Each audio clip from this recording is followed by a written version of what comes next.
There are two issues ತಿಳ್ಕೋಬೇಕು ನೀವು. ಒಂದು, ಮೂಡಾದಲ್ಲಿ 2000 ಅಕ್ಟೋಬರ್ ತಿಂಗಳಲ್ಲೇ ಈ 50-50 ಸೈಟ್ ಕೊಡಬೇಡಿ ಅಂತ ಹೇಳಿದ್ದಾರೆ. ಅದಾದಮೇಲೆ ಕೊಟ್ಟಿದ್ದಾರೆ ಕೆಲವು, ಅದ್ರ ಬಗ್ಗೆ ತನಿಖೆ ನಡೀತಾ ಇದೆ. ಇನ್ನೊಂದು, ನಮ್ಮದನ್ನು ಇಶ್ಯೂ ಮಾಡಬೇಕು, ನನ್ನ ಹೆಂಡ್ತಿದನ್ನು ಇಶ್ಯೂ ಮಾಡಬೇಕು ಅಂತ ಹೊರಟಿದ್ದಾರೆ.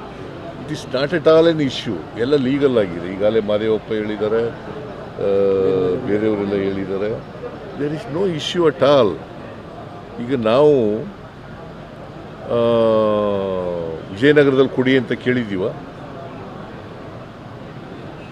ಕೇಳಿದ್ದೀವೇನ್ರಿ? ನೀವು ನೋಡಿದ್ದೀರಾ ನಮ್ಮ ಅರ್ಜಿನ? ನನ್ನ ಹೆಂಡತಿ ಅರ್ಜಿ ನೋಡಿದ್ದೀರಾ? ನೋಡಿಲ್ಲ, ಸುಮ್ಮನೆ ನೀವು ಹೇಳ್ತೀರಿ. ವಿಜಯನಗರದಲ್ಲಿ ಕೊಡಿ ಅಂತ ಕೇಳಿಲ್ಲ. ಸಿ, ಲ್ಯಾಂಡ್ ಲೂಸರ್ ಒಂದು ಕೇಸು, ಒಂದು ಅದು ಬೇರೆ. ಇದು ನಮ್ಮ ಜಮೀನನ್ನು ಇಲ್ಲೀಗಲಾಗಿ ಟೇಕ್ ಓವರ್ ಮಾಡ್ಕೊಬಿಟ್ಟವ್ರೆ. ಈಗ ನಿನ್ನ ಜಮೀನ ಟೇಕ್ ಓವರ್ ಮಾಡ್ಕೊಂಡಿದ್ರೆ ಏನು ಮಾಡ್ತೀಯ ನೀನು? ಹಾಂ, ಅಲ್ವಾ, ಕ್ಲೈಮ್ ಮಾಡ್ತೀಯಲ್ವಾ? ನಿಮ್ಮ ಜಮೀನು ಟೇಕ್ ಓವರ್ ಮಾಡ್ಕೊಬಿಟ್ರೆ ಏನು ಮಾಡ್ತೀರಿ? ಹಾಂ, ಕ್ಲೈಮ್ ಮಾಡ್ತೀರಿ ಅಲ್ವಾ? ಅದೇ ಆಗಿರೋದು ಇಲ್ಲಿ.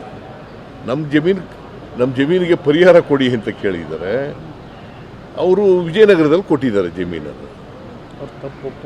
ಅದು ಆಮೇಲೆ ನಾವು ಟೇಕ್ ಓವರ್ ಮಾಡ್ಕೊಂಡಿರೋದು ಇಲ್ಲೀಗಲಾಗಿ ತಪ್ಪು ಅಂತ ಮೂಡಾದವರೇ ಒಪ್ಕೊಂಡಿದ್ದಾರೆ. ಮೂಡಾದಲ್ಲಿ ಮೀಟಿಂಗ್ನಲ್ಲೇ ಒಪ್ಕೊಂಡಿದ್ದಾರೆ. Where is the issue? ಹೇಳಪ್ಪ ನೀನು. ಅಲ್ಲಲ್ಲ, ನಾನು I am not asking Vijendra, because Vijendra political ಆಗಿ ಮಾಡ್ತಾ ಇದ್ದಾರೆ.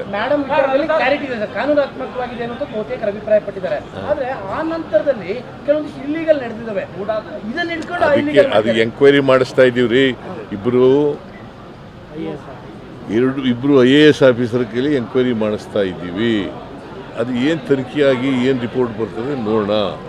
ತನಿಖೆಯಾಗಿ ರಿಪೋರ್ಟ್ ಬಂದು ಕಾನೂನು ಬಾಹಿರವಾಗಿ ಆಗಿದ್ದರೆ ಡೆಫಿನೆಟಾಗಿ 100% ಆಕ್ಷನ್ ತಗೋತೀವಿ. ನಂಬರ್ 1.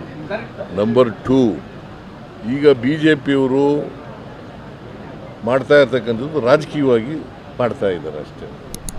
ಇಲ್ಲಿ ಬಂದು ಪ್ರತಿಭಟನೆ ಮಾಡ್ತೀವಿ, ಎಲ್ಲ ನಮ್ಮ ಮನೆ ಮುತ್ತಿಗೆ ಹಾಕಿದ್ರು, ಆಮೇಲೆ ಬೆಂಗಳೂರಿನಲ್ಲಿ ಪ್ರತಿಭಟನೆ ಮಾಡಿದ್ರು. ಈಗ ರಾಜಕೀಯವಾಗಿ ಅವರು ಮಾಡ್ತಾ ಇದ್ದಾರೆ. ಮಾಡಲಿ ಪಾಪ, ನಾವು ಅದಕ್ಕೆ ಅಸೆಂಬ್ಲಿ ಶುರುವಾಗುತ್ತೆ 15ನೇ ತಾರೀಕಿಂದ.